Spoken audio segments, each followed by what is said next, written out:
اوس په اختصار سره د واده د شپې آداب ذکر کوو. واده د شپې آداب په کوم شپه باندې چې الک په جنې بسې کمرې ته دننه شي. ما ځینې آداب راجمع کړي دي په اختصار سره به بیانوم. د دې نه مخکې ته یو نصیحت وکړم ټولو ته. چا چې واده نه دی کړی هغه ته خاص نصیحت،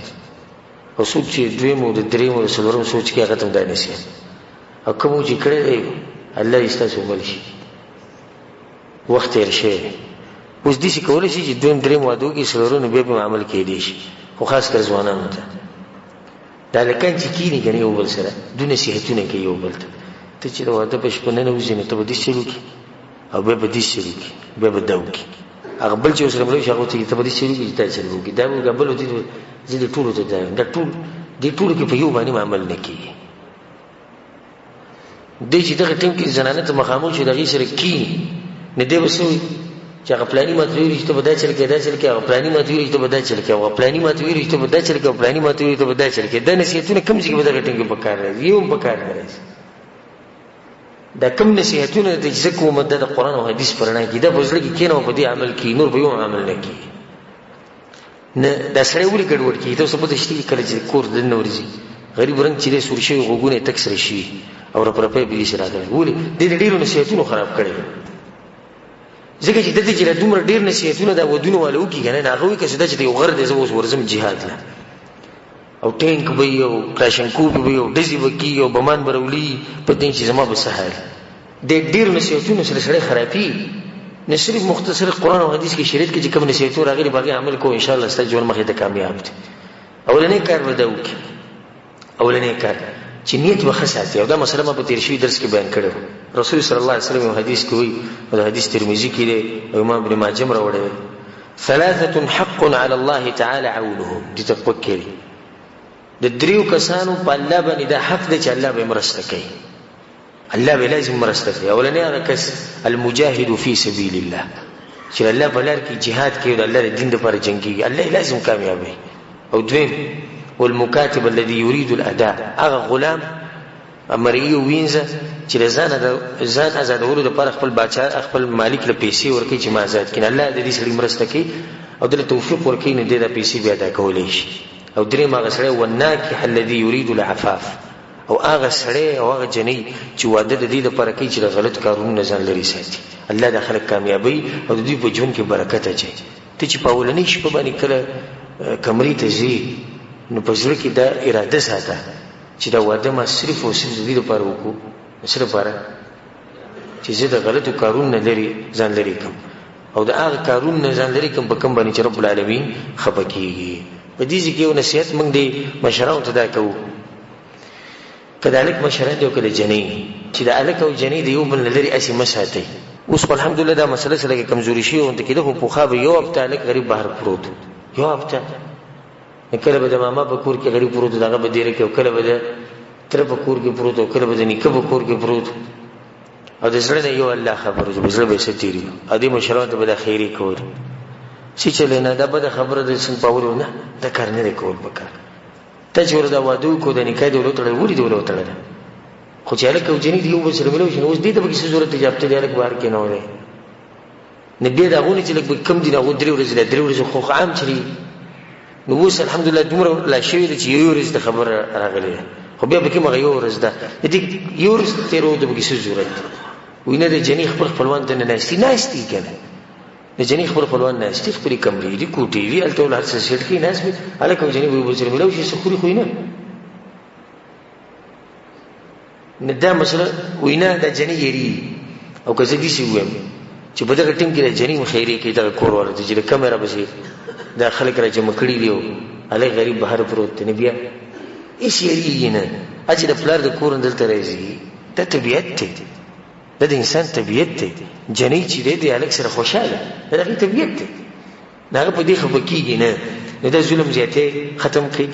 او په خپلو کورونو کې دا طریقه بلکل ختمه کړه چې څنګه واده وشي هلک او جنۍ یو بل سره مېلمه شي. مېلمانه دي که نه مېلمانو ته چا څه ویلي نه دي مېلمانه که په دغه ورځ ناست څه حرج نه ده. ښه نو څه به کوې کله چې کمرې ته وردننه کېږي هر هغه هلک چې واده کوي یا د دویم درېیم اراده ده کله چې دننه کېدي کمرې ته نه ځان به ښکلی کېږي او په دومره حدود کې به ځان ښکلی کې کوم حدود چې د شریعت دي د هغې نه به اوړې نه. او ما په تیر شوي درس کې دا مسله بیان کړې وه چې ځینې خلک د واده په دې ورځ باندې حرام کارونه کوي او په هغې ځان ښکلی کوي. او جنۍ هم پکار ده چې ځان څه کړي؟ ځان ښکلی کړي. الله سبحانه وتعالی په قرآن کې ولهن مثل الذي علیهن بالمعروف، څنګه چې د سړو په دې ښځو باندې حق دی دغه شان د دې ښځو هم په دې سړو باندې حق دی. عبدالله بن عباس رضی الله عنهما د رسول صلی الله علیه وسلم ترڅ وی چې کله به درس وکړو او کور ته به دننه تو نه د کور سره دروازې کې به دا پټکې خپل برابر کړو، لاسونه به یې لمده کړو، په دې ویښتو کې به یې څه ویله ږیره به برابر کړه. دا شاګردانو ته یې وروسته پوښتنه وکړه چې کور ته ځې روزانه دا چل کې ته ولې دا چل کې؟ هغه ته یې وایي زه دې لپاره کوم چې زه ښکلی ښکارم چې دننه وشم، ځکه چې زما دا زړه کېږي او زما همیشه دا خوښه ده چې زما ښځه ما ته په داسې حال کې را مخامخ شي چې ښکلي، نو داسې به د هغې هم دا خوښه وي که نه. نو چې اوس سړی وردنې شي او د خولې نه نسوار وبینځي، د واده په شپه یې نسوار لګولي تازه او وردنې شي او د ښځې سره کښېني او د جیب نه هم د نسوار وبینځي او د ګوتو نه یې په کومو ګوتو کې چې نسوار لګولي د هغې نه هم دغه لاس سیدې په دې ښځه باندې ولګوي، دغه نه هغه څښا وي نه هغې ته لاړ شي. ښه چې دی په دغه شپه وردنې شي او خوله یې څښا په څښا یې غاښونه یې تک ژېړي او د ښځې سره کښېني او د هغې باندې اولنی د دې سړي د خولې هغه وږم ولګي کوم چې هغه څښا وي نه راځي، دې به د خاوند څه خوښ شي. د اولې ورځې نه دا غریب دا حال دی، دا خو له ده سیټ کړی دی، واده دی، نو چې بیا مخې ته نورې ورځې راشي چې بیا به د غریب ګورې څه حال دی. دغه شان زنانه له پکار دي چې په دغه ورځ باندې ځان سنبال کړي او ځان تیار ساتي خپل خاوند ته، خو د شریعت په حدودو کې دننه چې د هلک څنګه کمرې ته راشي او په د جنۍ نظر ولګي او دی خوښه شي. تاسو ته پته شته د دې اولني نظر ګوره ډېر غټ اثر دی، د اولنی نظر نه د دې ډېر غټ اثر دی. نه څنګه چې د هلک په جنۍ نظر ولګي او جنۍ په هلک نظر ولګي چې یو بل خوښ شي، د دوی د ژوند بیا مخې ته ډېر د الله په توفیق سره ډېر ښه روان وي. خو چې د هلک په جنۍ نظر ولګي او هغې ځان سنبال کړی نه او په عامو حالاتو نو ده به ترې زړه تور شي. یا هلک په دغه حال کې دا کوم چې ما بیان کړ چې د نسوارو چونډۍ لګولې او یا سګرټ څکلي او د خولې نه د څښا بینده لوخړې رواني او د هغې سره په کټ کې ناستي، د هغې بدې شي چې د اولې ورځې نه بدې شي، بیا مخکې ورسره مخکې هم بیا د هغه سره زړه نه لګي، نو اولنی کار به دا وکړي. بل به دا کار وکړي چې کمرې ته وردنې شي نو سلام به واچوي، دا طریقه ده د شریعت. کمرې ته وردنې شي السلام علیکم ورحمت الله وبرکاته، هغه به له دې جواب ورکړي. ځینې خلک دا وایي جاهلان وایي په ښځه باندې څوک سلام نه اچي ځکه چې سړی کمزوری ښکاري، خو رسول صلی الله علیه وسلم وایي زمونږ پیغمبر چې د غیرتیانو غیرتي دی او په هغې کې چې څومره غیرت نور له په چا کې نشته. د الله نه وروسته غیرتي انسان او په مخلوقاتو کې غیرتي مخلوق هغه څوک دی؟ رسول صلی الله علیه وسلم. هغه وایي افشو السلام، سلام خور کړي، خور یې کوي. که د واده په شپې او که نور ورځې به کور ته ځې کار دې سلام واچو. ته چې وردنه شوې ته ووایې السلام علیکم، دې سلام څه مطلب دی؟ سلامتیا دې پته، نو دې ښځې له دې یو امان ورکړو چې ما نه یېرېږم،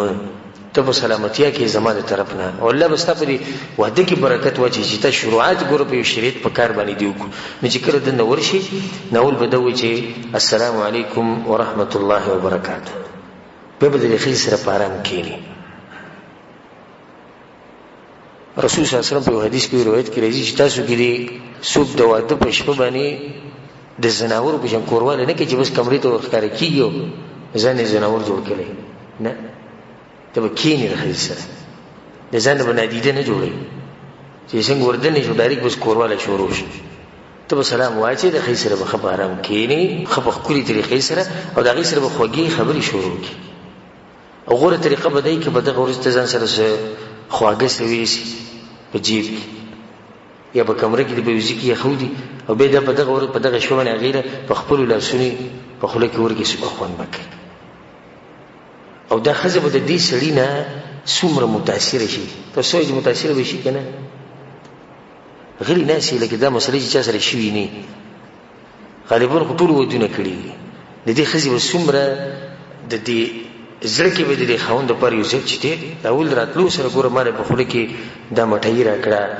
دا چاکلیټ یې راکړو، خو نو دا به وایي چې دا خاوند خو به په روان مستقبل کې خو ما ډېر ښه ساتي، یو اثر به وشي. ښه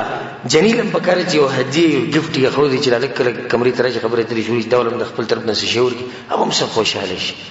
بیا ورو ورو دا غي سره خبري شروع کی او دلیل ګوره په دې مسله باندې دا دی حدیث د اسماء بنت یزید رضی الله عنها هغه چې قینت عائشه رضی الله عنها لرسول الله صلی الله علیه وسلم رسول الله سم چې کوم شپه باندې عائشه نه بسیتو نو ما تیار کړی و عائشه نه ما تیار کړی و او رسول الله سم ته می تیار کینولې و نو رسول الله سم راغی دغه په خوا کې کیناست او بیا یې سجرو کو رسول الله سم له ملوخه ورکو د پیو نو رسول الله سم پیو وسکو او به په خپل لاسونو غیر ورکو چاله ورکو عائشه رضی الله عنها نو هغه خپل سر دي چې کته کو شرمېدا ځان په دغه ورش په باندې جره شرمېږي نو یزو ته قار شو او زه ته قار شو مو دي چې ګور رسول الله سم د لوخه نیولې ته چې سر دې کوز نیولې بیا هغه لوخه واغستو هغه پیو وسکو او در رواني چې څومره مسلې زه اوس بیانوم کنه په دې کې بدانه وایي چې په دې کې خو شرم او حیا او په مجلس او دا حدیث ته چا دی د رسول صلی الله علیه وسلم دا زموږ شریعت دی او کدا مسلې ما واضح کړي ان شاء الله زموږ د شریعت نه مجاهي ختم شي چې څوک ورته پټي نو یې سنت کی او دا کومه طریقې چې د زخم کې بدی د عملو کو ان شاء الله واده به کامیاب واده نه ته وسې شروع کی اول به د خزل سور کی بیا به د سره آرام کینی په دغه سره خوږی د مینې محبت خبرې شروع دي چې نه تکینو په نصیحتونو سره شي زموږ د خلکو یو رواج جوړ شوی د مشرانو نه روان دي چې کینی بس د تقریر شروع کی زما د مور پلار به خیر ساتي زما د ورونو خیر ساتي زما تر زمون نه جی ماما زمون نه جی کاکا زمون نه جوړ صحیح ده نصیحتونه ته کوم دا نه نصیحتونه مکو صبر وکړه نوی ده نوی جنیده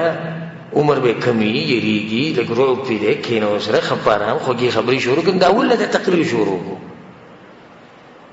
نو دا غي سره خبرام کینی بیا د دیناستي یو طریقې مثلا کې تاسو سره کیناستي نورو په دې خبرو کې ته دغه پلاس مایلاس کیږي دغه پلاس مایلاس کې دې سره هغه مینه محبت هغه کوم ماحول چې دغه خزيتي او دا خزه به هم په دغه کې شي چې زما د خوند په ما مینده او بل د چاګې ته بتړي سنجیده سره ښکار شي ته سنجیده خو چې کله د تکینی اول خو بغیر سلام نه وردن نشي چې څنګه وردن نشي نه دا بکې نشي چې خواږه سره دی خزي لور کی دا بکې نشي بس خې سره بکینی ته د شکارو کې چې زما د مور پلار به دې سخت عزت کې کو دا وو عزت دی ونه کو نو زبر سره دې شالو کوم چې چاره سره کړه نه به دې کور کې به دې زینی او طلاق کړي به دا واده ورني شپې ته ګورو ته کې طلاق خبرې کې او زبر دی وو او زبر دا کوم دې څه ته ضرورت سره دا غي څه ته خوږی خبرې شروع کې په خطرې قبانی بیا رسول صلی الله علیه وسلم وی طریقه مونږ ته خولې دا وغدا چې کړه خپوره غب شپوله کې دی شو نو دا غینه بعد د پکړ دی چې دوی 2 رکعات مونږ کی او د خپل نوې ژوند شروعات په سبا نیو کی په منځ باندې دی ژوند کې به سخت برکت او دغه حدیث ابن مسعود رضی الله عنه او د ابو سعید مولا ابي او سید مالک ابن ربيع دي حدیثونه کې دا مسله راغلي چې په کوم ورځ باندې سړی په کوم شپه باندې سړی په خزي بسي ورشي نو په کار دی چې دیم 2 رکعات مونږ کې او د خزه هم 2 رکعات مونږ کې تاسو څه ګمان دی په دغه واده باندې او څه سوچ دی چې هغه د منځ نشورو شي نو دغه ژوند به مخکې کامیابی کنه وي دا به کامیابی دغه چې شروعات د الله سبحانه وتعالى په بندګۍ باندې وشو او بیا چې دغه ټینګ کې د بری سجده کې الله تعالی سوال وکړي چې الله زما دا واده د ژوند و شروع کی ته به برکت واجب ته مال طاقت راګي ته مال توفیق راګي څومره خپل ژوند به د دې سړي د بده غرض باندې دا کار کول پکار دي دا غینه بعد کبل پرز د خزیله د کوروالي دعوت ورکی او خزي وته وی چې نه ځکه چې خزه په دغه ورځ باندې ناشنا خزه ګور پردي خزه راشي एकदम د سړي سره ملو شي لازم پای باندې روي نو کبل پر د خزي دې منکو چې نن بنکو نو دې وسه کوي خپل به رټینګ کړی نه په دا ټیم کې به دې حالات ته وګوري چې د خزه پرو کې دا په یره کې دا هیڅ خبر نه کړي یو شپه د واده د ولنې شپه چې د بغیر د کوروالي نه تیر کی اوس دې هم ځان غره کې دې ته سنجیده انسان او خيار انسان ګوري او خيار انسان هغه چې د مخامخ سړي هغه حالات سره چې گزاره کوي او داغه په حالات باندې پويږي د مخامخ سره اوس په یره کې پر دې سره نه एकदम په ما بشراله او یک زما کور ته راځي خیر زما گزاره وکړه لکه دولت دعوت ورکو او هغه انکار وکړو نو څه خبره نه ده ښه بیا که بالفرض هغه انکار ونکړو او د کورواله کول غواړي د هغې سره دا کوم هلک چې واده کړی د کورواله نو کورواله په هغه طریقه نه کوي کوم چې رسول صلی الله علیه وسلم په حدیث کې منع کړی د زناورو په شان एकदम ډز او کورواله شروع شو نه د هغې نه مخکې ډېر کارونه یې چې هغې دپاره به کې مقدمات وي او د هغې سره د موسم او د حالات دي چې د مینې محبت نه ډک شي ځینې کسان به وایي چې د شیخ سره کومې خبرې کوي دا زموږ د شریعت خبرې او دا خبرې به مونږ ښایو علما چې دي علما د دې امت دپاره داسې وي لکه پلار چې د زوی لپاره نو دا پلار بچي ته هغه خبرې ښیي په کوم کې چې د بچي فایده ښیي ورته که نه ښیي ورته دغه شان د علما د امت ته دا مسلې ښیي په دې باندې کتابونه لیکلی شوي رساول پرې موږ نه خو زموږ په دې معاشره کې خلک مولوي صاحب دې خبرو ته نه پرېږدي او موږ خو الحمدلله په هغه خلکو کې چې حق وایو په هر ځای کې خپله مسله بیانوو که څوک به خفه کېږي څوک به خوشحالي نه د کوروالې نه مخکې مقدمات دي ښځه ښکلول یا ښځه خپل خاوند ښکلوي د یو بل سره لاس لګول یو بل سره ګپ شپ لګول یو بل ته نږدې کېده لږ مزاح کول که ته په دغه ټیم کې د ښځه وخاندې ښځه سړی وخاندې دې سره به دا حالت ښه برابر شي بلکې شریعت څه وایي دروغ حرام دي چې وایي د درې ځایونو نه چې په دې کې دروغ ویلی شي اولنی چې دوه کسانو په منځ کې جوړه راولي دویم په جنگ کې جهاد کې دوکې ورکولو لپاره دریم ښځه او خاوند او په دغه شپه باندې چې د ښځه خاوند یو بل ته څومره بنډلې ولي دې تپوس مه کوه خو دې ولې شریعت اجازت ورکړی ولې ځکه چې د مینې محبت دپاره خو بس نه څه وایي که نه نو اوس دې ښځې ته وایي څومره ښکلې ښکاري لکه سپوږمۍ ښه که اوس هغه د سپوږمۍ په شان نه نو دا دروغ شو که نه شو دروغ اجازه شي ووایه خیر ښه دې ورته ده ووایه څومره تا سره خو ما چې ته ولیدې زما په دې زړه یې دومره اثر وکړو چې زه به د مرګ پورې صرف تا سره ژوند تېرو دروغ یې ووایي د مستقبل نه دی خبر دی کېدای شي سبا جنګ وشي دغه وشي د دویم واده وکړي درېیم وکړي څلورم وکړي خیر دی وایي هېڅ خبره نه جنۍ ورته هم ده ووایي ښه دی چې ته زما ژوند له راغلې او که ته نه وې نو زما به ګورې څه کېدې داسې یو خبره یې وکړه یا دا ښځه خاوند یو بل ته ښځې دې خاوند ته وایي که ته مړ شي نو وایي زه به مړه شم دا خبره ډېره کوي دا ښځې که ته مړ شي چې دا غریب مړ شي چې ډېرې پرې مینې وي هغه څلور میاشتې لس ورځې پسې خفه بیا وروسته وایي ښه دی چې دغه مړ شو بخیل انسان او زه یې ځان له پوزې له راوستې وم نو بیا خبره چې شوه هغه کومه چې مخکې کوله چې که ته مړ شي زه به مړه شم ښه دا خاوند اکثر دې ښځې ته وایي ستا دپاره خو زما سر قربان دی سر وغواړه سر به درله درکړم په پلیټ کې امیدي چې کټ کړی در وایي نو هغو ته به ووایي 10 روپۍ راکړه په 10 روپو باندې هغه به دې شي بې عزته کړي او قار کړي نو تا خو ته د واده په شپه باندې وایي چې سر درکو نه د دې قسمه خبرو شریعت اجازت ورکړی ولې شریعت ته هم دې مسلې پته ده چې رب العالمین یو حکیم ذات دی هغه ته پته ده چې د ښځې خاوند په منځ کې چې مینه محبت کې راځي موجود یو بل سره دا خبرې اترې کوي نو په دغه ورځ باندې به دا خبرې اترې وکړي او بیا به ورو ورو یو بل ښکلی یو بل سره لاس لګول یو بل ته نږدې کېده د هغې نه بعد به د کوروالي د درجې ته یا دغه مرحلې ته به اوړي رسول صلی الله علیه وسلم په یو حدیث کې وایي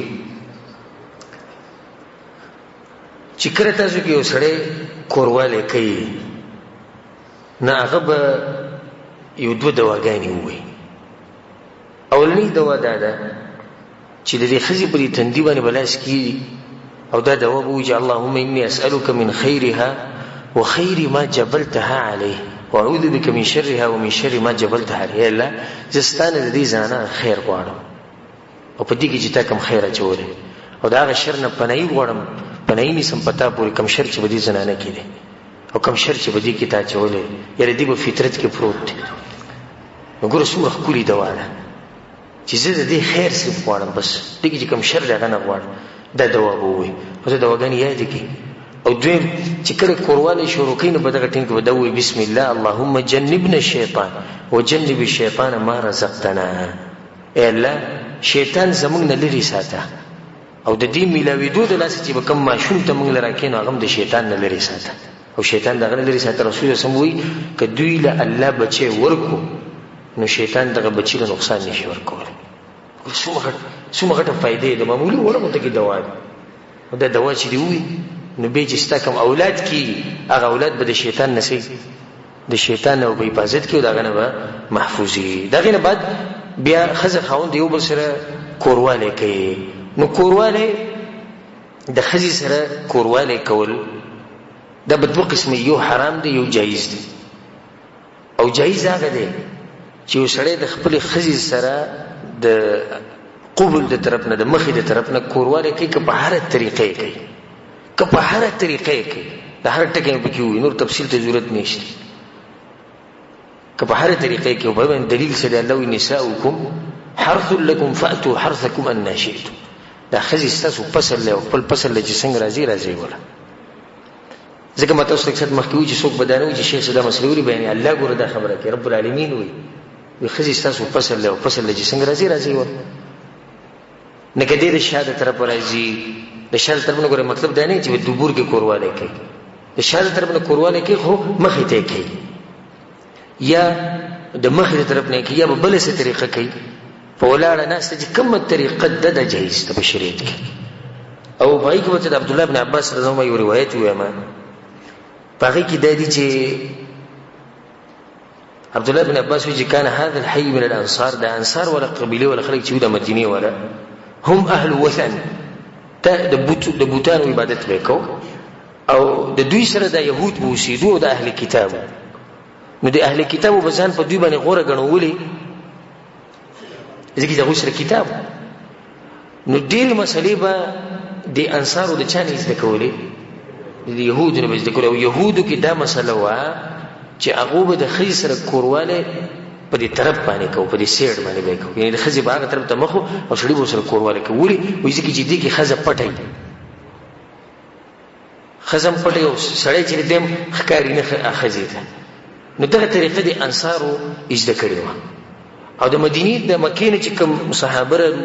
نو هغه کې دا طریقه نه و، بلکې هغه په هر طریقه باندې خپل خزي سره کورواله کوي. کله چې انصار د دینه خبر شو نو هغه ته خبره ډیره غټه ښکاری شو، خاطر سره خو سره دې کورواله کوي، تاسو د طریقم کوي دام کوي. نو رسول صلی الله علیه وسلم دا مسله لاړه څنګه رسول صلی الله علیه وسلم دا مسله لاړه الله سبحانه وتعالی د آیتونو نازل کړو نساؤکم حرث لكم فاتوا حرثكم ان شئتم.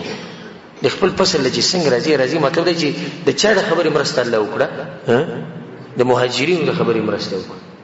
د انصارو په خبره باندې رد وکړو. خا په دې کې یو مسله ده چې د هغې مبارک ډېر تپوس کی او د تپوس نه مخکې ته بیانوم نو شکر وباسي چې مسله د دې واضحه شو. یو دا ده چې خزه خاوند د یو بل عورت له لاس وړلی شي او کنه نو د کې هیڅ حرج نشته، بالکل وړلی شي. خزه او خاوند له الله اجازه ورکړې ده چې د یو بل نه څنګه پیدا او خونه غستې شي واخلي، سوای دا کارونه کوم شریعت ورکړي دا مخکې روان دي. د خونه غستې طریقه دا ده چې سړی د خزي عورت له لاس وړلی او خزه چې د سړي عورت له لاس وړلی نه دا جایز دي.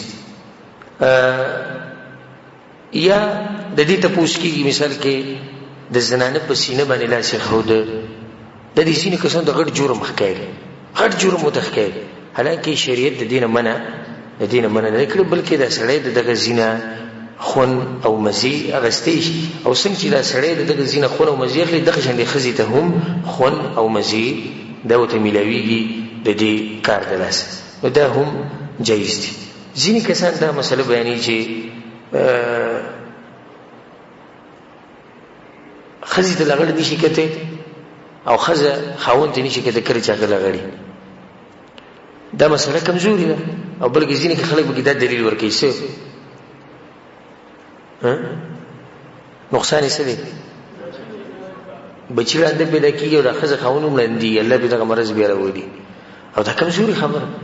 خزه خاوند چې د یو بل نه خون اخلي په هره طریقه اخیستی شي، او د خون د اخیستو طریقه دا ده چې سړی ښځې ته داسې وګوري. او کله چې هغه صحابي د رسول صلی الله علیه وسلم تپوس وکړي یا رسول الله زه خپل عورت د چا نه پټ ساتم، رسول صلی الله علیه وسلم د ټولو نه پټ ساته الا من زوجتک، سوی د خپل ښځې نه هغې ته ښکاره کولی شي. صفا اجازت دی، صفا اجازه ورکړه رسول صلی الله علیه وسلم. نو خزه خاون کې یو بل ته عورت ښکاره کی او یو بل ته بالکل لغړ ګوري لکه څنګه چې الله د مور د خېټې نه راويستو جایز دي. دلته دوه مسلې په دې کې د نړۍ چې کپړې موشته شي ټوري او دویم د چې یو بل ته کته شي. دا یو څو مسلې دي چې د عوامو په دې ځل کې پرتی خو تاسو نشي کولای. او زم خیر دی تاسو کوي خود ادب په طریقې او تاسو د علماو نه کوي چې تعبیر یو دي چې ادبناک کوندګي او د علماو نه د تاسو کې سحرج نشته. و چې سړی د مثال کې موږ دي شي وای او کېدی چې دي شي په من کې چې د واده مثال کې شل ډیر شکل شي او د دې مسلې نه خبر نه او سره به دنه خورو چې دې مسلې چې د اجازه تو نو خبر وي کړي دې اجازه تو نو خبر او دغه اجازه وو خو د چته تپوس د چته تپوس نه او که تپوس کړي دی جاهل نه کړي ناغو ته ویلي چې دا مسله خو شتي چې خزه خاوني کو بلته نشي کته او نه بداري چې جامع کپڑے به وباسي نه دا مسله چې دا کمزوري مسله ده. خا دویم کورواله د خزي سره جګه حرام دي. دغه یو څو صورتونه دي او هغه ده اولنې شکل دغه ده چې د خزي سره د دبور د طرف نه کورواله کول او دینه من راغلی د رسول صلی الله علیه حدیث کې ملعون من اتى امراه في دبورها. هغه شی ملعون دی او لعنت پیدا کوم شی چې د خزي سره د شاده طرف نه کورواله کوي. او ډاکټران اوس په دې باندې یو دغه کړی دی سرچ به کړی او په دې کې هغه بشمار نقصانات راوستي چې کله خزه چې کله خاوند د خزي سره د دبور د طرف نه کورواله کوي. رب العالمین چې یو شی حرام کیږي اسینه حرام هغه د مخلوق پیدا کړی د وخت خبر ده چې دوی ته پس کې نقصان دی او پس کې فائدہ ده. نو په کوم کې چې ته نقصان نه به کول اجازه ورکو او په کوم کې چې ته نقصان نه شي وي دا حرام دي. نو دبور کې کورواله کول حرام دي. نور د دبور نه هر قسمه مزي غسته ده د جایز دي. صرف کورواله نه من راغلي چې درځي کې به خیر سره جما نه کوي. دویم چې کوم جما حرام ده هغه چې د روجي په حالت کې خځې روجي نه وي کورواله کې دا حرام کار ده. د شان د احرام په حالت کې د ټیمونو کې کورواله چې ده هغه حرام دي. ها د حایزي زنانه چې کله په یو زنانه باندې حیز بیماری دا غیر من راغلي سلوختی کې یو زنانه نه دغه د کورواله نه هم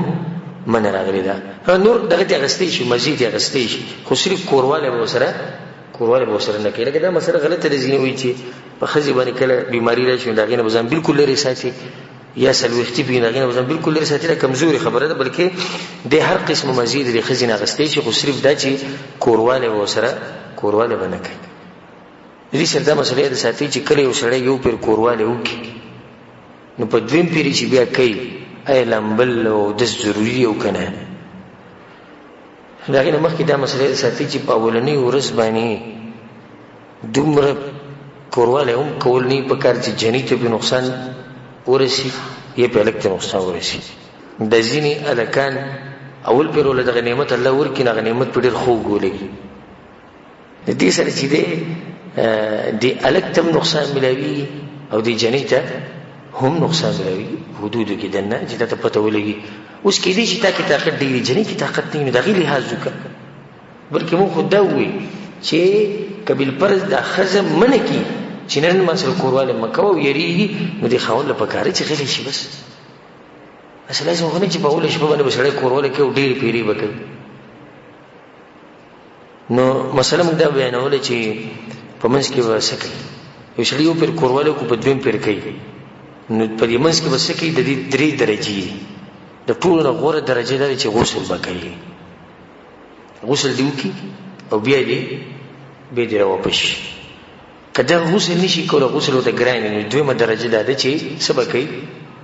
او د سو بچاردان. رسول صلی الله علیه وسلم په حدیث کې وایي چې کله انسان په دې منځ کې چاردام کی او به په دویم پر چې د کورواله کې نو رسول صلی الله علیه وسلم وایي چې فإنه انشط للعود. دې سره د انسان کې تازگی پیدا کیږي. د سړي کې څه پیدا شي تازگی او د جنې کې تازگی پیدا شي. د دویمه درجه ده. او قبل فرض نه ولم بي او نه غسل وکي نه ولم بي او نه چاردام وکي نه بیا به څه ګناه نشتی دا کار جایز دی. خو غوړه طریقه ده چې غسل وکي که غسل نشي کولی چاردام دی وکړي او که چاردام هم نه کوي نو ګناهګارېږي نه خو غوره طریقه یې څه کړه غوره طریقه یې پرېښوده دلته دا مسله یاد ساتئ چې دا ځینې کسان بیا دا چل کوي چې سحر راپاسي او دا د بغیرتوب غټه نښه ده الله یې ته موږ لرې ساتي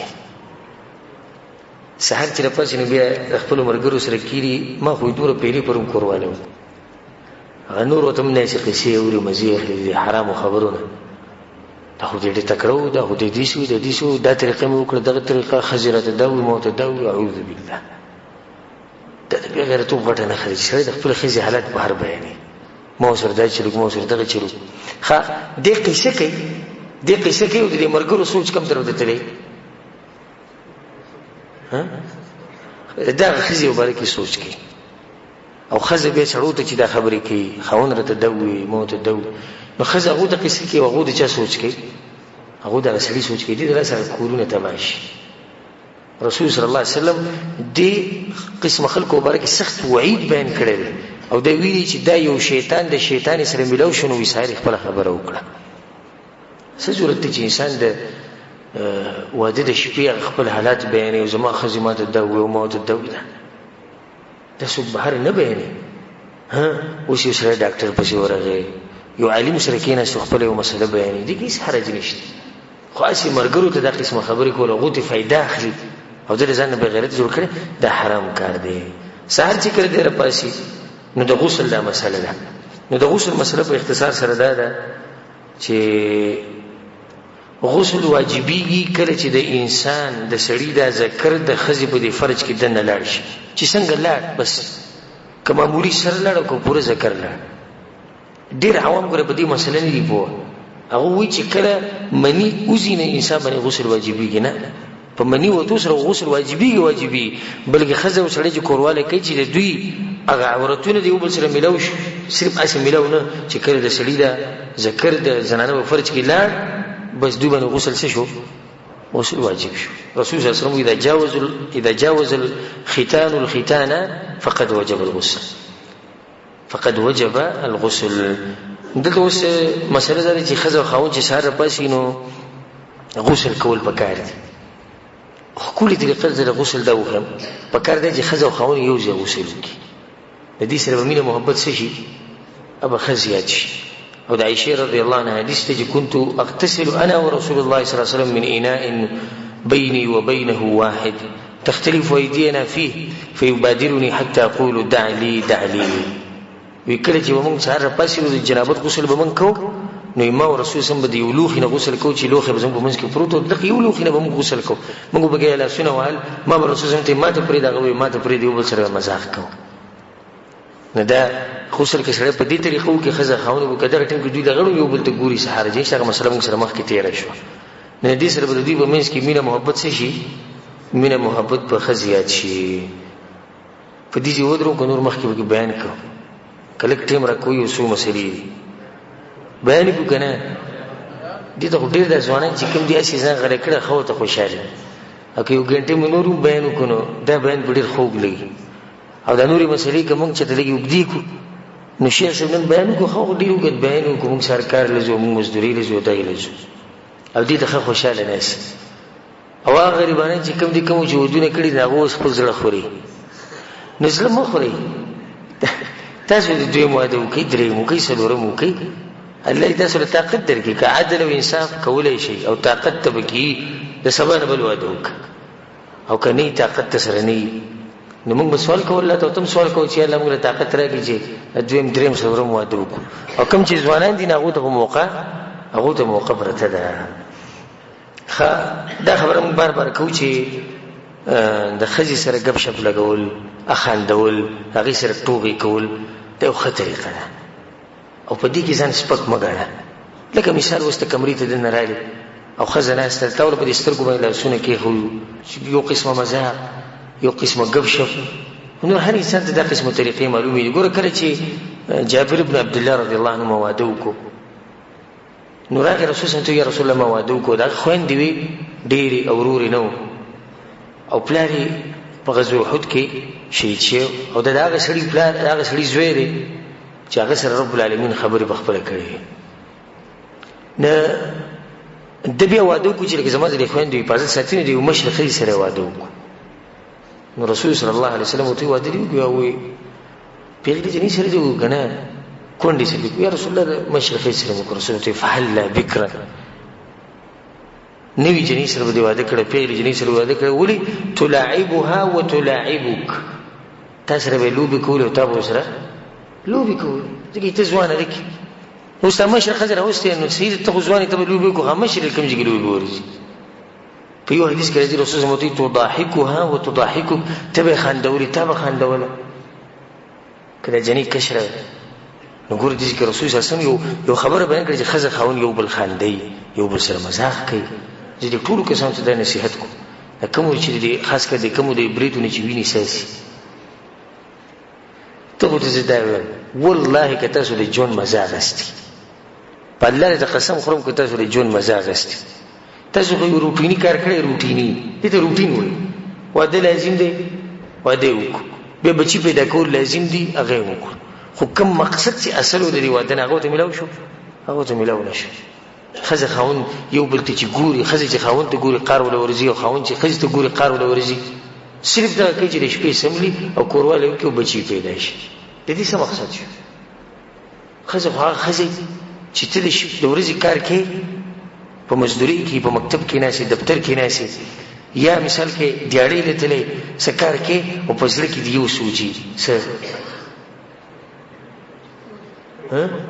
چې کور ته به کله ځم، چې کور ته به کله ځم. خو چې کله ته به کور کې پروت یو دا سوچتي چې دې کور ته به کله وځم او د دې بګوي نه به الله ما کله خلاصوي. نو دې خو څه پیدا نه شو. د واده چې کوم اصل مقصد دی هغه میلاو نه شو. د واده اصل مقصد دا دی چې ښځه خاوند یو بل سره خوشحاله ژوند تېروي. ښه چې کله تا د ښځې سره په دې ښه طریقه ژوند تېرو، مذاق دې ورسره کوو، خوشحاله دې ساتل، نو د دې سترګې به همیشه په کوم ځای په کور کې په دروازه وي چې کله به هلک راځي. او یو دغه طریقه ده کومه چې عامه روانه ده. نو بیا دا ښځه دا سوال کوي چې یا الله بېروزګاره کوی د سره ما ځکه چې په دې باندې ځان یو بوج پروت دي چې دا خاوند په دې کور کې پروت دی، خبرې هغه نه کوي، ګپ شپ هغه نه لګوي، نورې څه پیسې هغه نه کوي، خو دغه پروت دی او دا ورله ډوډۍ وړي غریب، او دا ورله کپړې وینځي، او دا ورسره خدمت کوي، او هغه دغه شان چې بد ګوري کړه مخ دې سره کوي چې ولې ګپ شپ نه لګي. وي دې سره سړی لږ سپک کوي. چا ویلي چې سپک کوي؟ رسول صلی الله علیه وسلم د خپلو بیبیانو سره ګپ شپ لګولی دی، مذاق به ورسره کوو، هغو سره مینه محبت کوو. رسول صلی الله علیه وسلم څومره دروند سړی دی، د امت سردار دی، د پیغمبرانو سردار. بلکې حدیث کې راځي چې رسول صلی الله علیه وسلم پیر چاردام کړه او داسې کړه او منزله وتو. نو په دې لارې کې څنګه چې منزله وتو، په دې لارې کې یو بیبي مخې له راله، نو هغې ښکل کړه او منزله لاړ. ګوره په دغه لږ ټیم کې رسول صلی الله علیه وسلم خپله بیبي څه کړه، هغې ښکل کړه. د ماحول ته ستاسو خیال دی دا څومره ښکلی ماحول چې یو سړی د کور نه وځي او ښځې ته وایي ښځې زه لاړم او د الله په امان هغه ښکل کې وځي، دا ښځه به څومره خوشحاله شي او بیا به د انتظار کوي او دواګانې به کوي چې یا الله دا هلک زر ته زره راولي. ځکه چې هلته د هغه اخلاق دومره ښکلي. خو چې کله دی د کور نه وځي هغه خبر نه وي، د کور د دروازې له مې یو درز ورکړي او لاړ ووت او بدماش دی او بس، او بهر غریب چاته چرنګ نه شي کولی، په کور کې به دغه کمزوري باندې بدماشي کوي. دغه د کمزوري میلاو شوي ده، بس په هغې باندې بدماشي کوي او ته ناسته د الله نه ویرېږي. او که خپل ژوند دا موقع ګورې، دغه ته مې دا کوم چې ودونه یې کړي دي هغو ته هم دا موقع وشتي، خپل ژوند په یو ښه طریقه شروع کړئ او د ژوند نه مزې واخلئ. په اخره کې زما یو خاص نصیحت وی هغه هلک ته چې واده کول غواړي یا هغه جنۍ ته چې هغې واده راروان دی یا واده کېږي به، هر څوک چې زما دا بیان اوري هغه ته زما دا نصیحت دی چې د واده په شپه باندې چې کله ته د جنۍ پسې کمرې ته ورشي او د جنۍ نه غلطي وشي نو هغې ته په غټ نظر مه ګوره. ولې؟ لکه څنګه چې ته د دې شپې په باره کې سوچ کوې چې دا شپه به ګورې څنګه یې، دغه شان د دې جنۍ په زړه کې هم دا سوچ پروت دی، هغسې د اسمان نه راپېښېږي. دویم نصیحت زموږ دا دی چې په ځان باندې یره بلکل به نه راولي. ځینې کسان چې کمرې ته وردنه کېږي دروازې ورځي او بیا راځي او بیا د ورور سره مشوره کوي او د ملګرو سره دا به څه طریقې او هغو ته نه ورشه او شریعت چې درته څه ویلي په هغه طریقه عمل وکړه، انشاءالله په دې کې هېڅ هم نشتي، ستا ژوند چې د هغه به ښه خوشحاله. دا خبره ده ته مو کوم چې د کورواله ال انسان له خون ورکی چې کړه د انسان مزاج هغه ته جوړ شوی چې کړه د انسان مزاج صحیح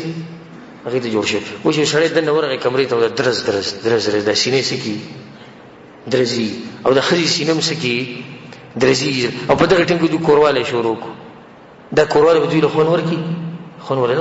بالکل پارا مطمئن خبر کینی گپ شپ ورګي وبوس کی خواږه سي وخوري داغه نه بچي گپ شپ د بچي به شروع کی دوی له کورواله هم دا بوله خون ورکی او دغه نصيحت خو مونږ ټول د کوچي د خزي خاون جون مزه علي چې کله دوی د کور نه لري نو کله چې ته موقع برابرېږي نه خپل خزي ځان سره بهر ته بوزا خو د کافرانو په طریقه نه او نه د کافرانو ملکونو ته که طاقت تر الله درکړي بل ملک ته چکر ولګو